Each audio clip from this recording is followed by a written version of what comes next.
पहली छठ पूजा। अनामिका की नई नई शादी हुई थी। उसके पिता करोड़पति थे और उन्होंने उसके लिए भी करोड़पति घर के लड़के का ही रिश्ता देखा था। अब अनामिका शादी करके अपने ससुराल जाती है तो वहाँ सब कुछ उसके मन मुताबिक था। अमीर घर, नौकर चाकर, और उसका पति राहुल भी उसे बहुत प्यार किया करता था। उसकी सास बड़े प्यार से उसका स्वागत घर में करते हुए कहती है, आओ आओ अनामिका बहू, अब से ये घर तुम्हारा ही है, तुम्हें शर्माने की बिल्कुल भी जरूरत नहीं है। माँ जी, मैं बहुत खुश हूँ कि मुझे इतना ओपन माइंडेड और प्यार करने वाला ससुराल मिला है।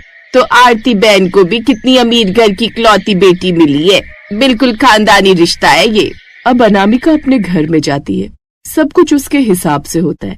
उसे घर का कोई काम नहीं करना होता था, सारा काम नौकर करते थे और आरती उसकी सारी खुशियों का बहुत अच्छे से ख्याल रखा करती थी।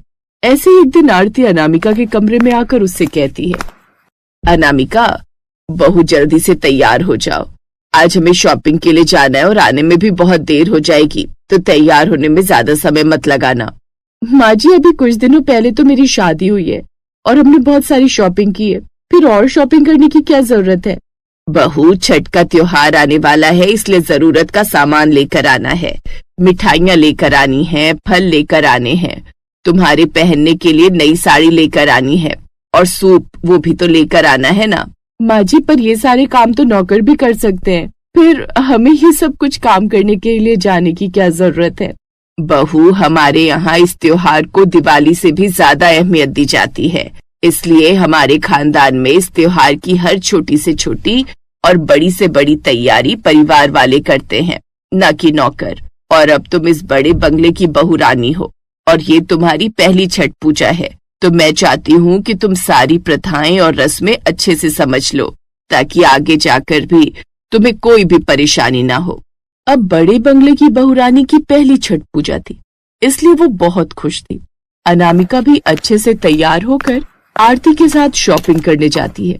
आरती वैसे तो करोड़पति थी, लेकिन हर चीज पर बहुत मोल भाव करके खरीदती है और अच्छे से अच्छा सामान लेती है। उसे ये सब कुछ करते देखकर अनामिका अपने मन में कहती है, माँ जी तो बहुत ज्यादा मेहनत कर रही हैं, लगता है उन्हें छठ पूजा से कुछ ज्यादा ही लगाव है। अब अनामिका और आरती जब गाड़ी से वापस आ रहे होते हैं तो अनामिका आरती से पूछती है, माँ जी, मुझे एक बात बिल्कुल भी समझ में नहीं आ रही, अगर आप बुरा न माने तो मैं आपसे पूछ सकती हूँ। हाँ हाँ, क्यों नहीं अनामिका बहू, तुम मेरे लिए मेरी बेटी जैसी हो, तुम्हें मुझसे जो भी पूछना है तुम बिना झिझक के पूछ सकती हो। हमारे यहाँ भी छठ का पर्व मनाया जाता है, लेकिन हम लोग इतने ज्यादा उत्साहित नहीं होते जितने आप हो।